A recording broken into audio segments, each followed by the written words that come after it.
પોરબંદરની વીવી બજારમાં પીજીવીસીએલ દ્વારા ડિમોલેશનની હિલચાલ થઈ રહી હતી, જેના પગલે સ્થાનિકો એકત્ર થયા હતા અને આક્રોશ વ્યક્ત કર્યો હતો.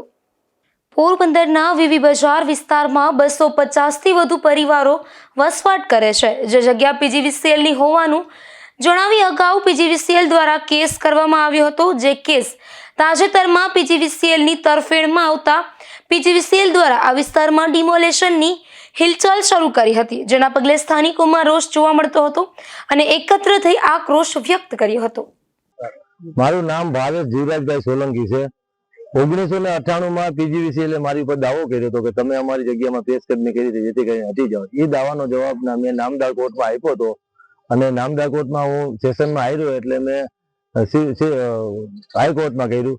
હાઈકોર્ટમાં મારી અપીલ કાઢી નાખી. એ અપીલ વંચાણે લેતા મને એવું જાણવા મળ્યું કે 4870 જે જગ્યા છે એ આખી જગ્યાનો દાવો ફક્ત મારા એક ઉપર આ લોકોએ બેસાડી દીધો છે. એ વાતને લઈને નામદાર કોર્ટે મારું મકાન સીલ કરવાની એ લોકોને હુકમ કર્યો છે. એ લોકો સીલ કરવા પરમ દિવસ આવ્યા હતા. જે મકાનમાં હું રહું છું એ મકાન હાલ હું અત્યારે ભાડે રહું છું. બાજુમાં મારું મકાન રિનોવેશન થાય છે.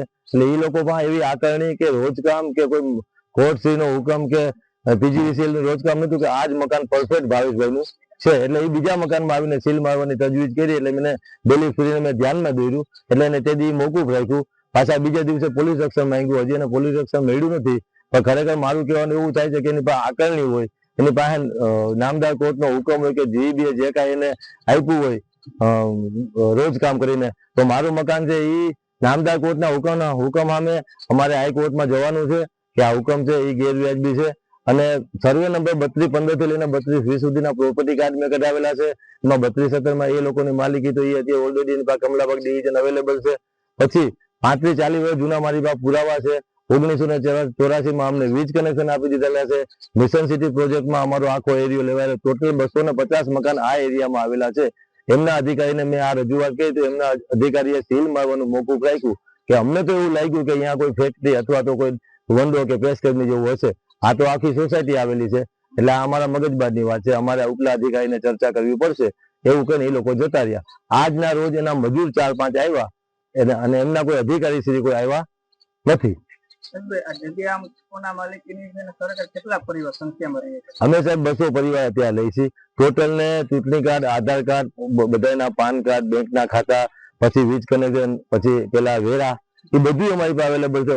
ખાલી દસ્તાવેજ સિવાય આ બધી વસ્તુ અમારી પાસે અત્યારે હાજરમાં છે. અમે નામદાર કોર્ટ કે ત્યારે પણ અમે રજૂ કરવા તૈયાર છીએ. એની સામે અમને કોઈ ઓબ્જેક્શન નથી. જગા કોની છે એ ખરેખર અમને ખ્યાલ નથી.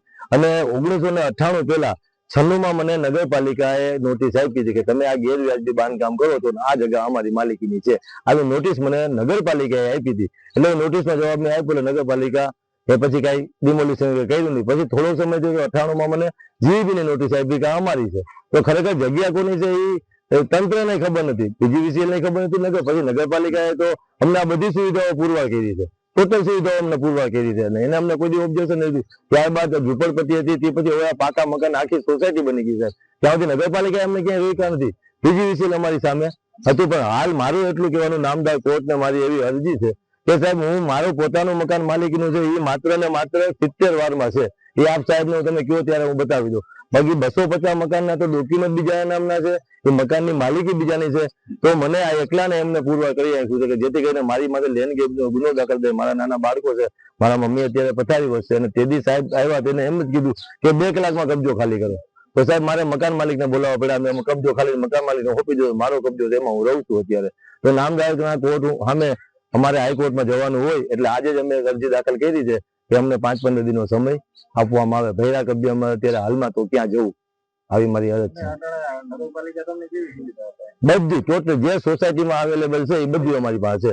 જો પેલા તો અમને ભૂગર્ભ ગટર, પછી એની માથે બ્લોક, પછી પીવાના પાણીના કનેક્શન અમારા ઘરમાં, સ્ટ્રીટ લાઇટ, વેરા, સંડાસ બાથરૂમ, ઓલા જે સરકારની યોજના હતી એ મુજબના સંડાસ બાથરૂમ, સફાઈ, શિક્ષણ વેરો, એ બધું અમે અત્યારે આપીએ છીએ. એ બધા અમારી પાસે પુરાવા છે. જો જીવીબી ની માલિકીની જગ્યા હોય તો 1984 થી ઉત્તરોત્તર એ લોકો વીજ કનેક્શન આપતા આવે છે.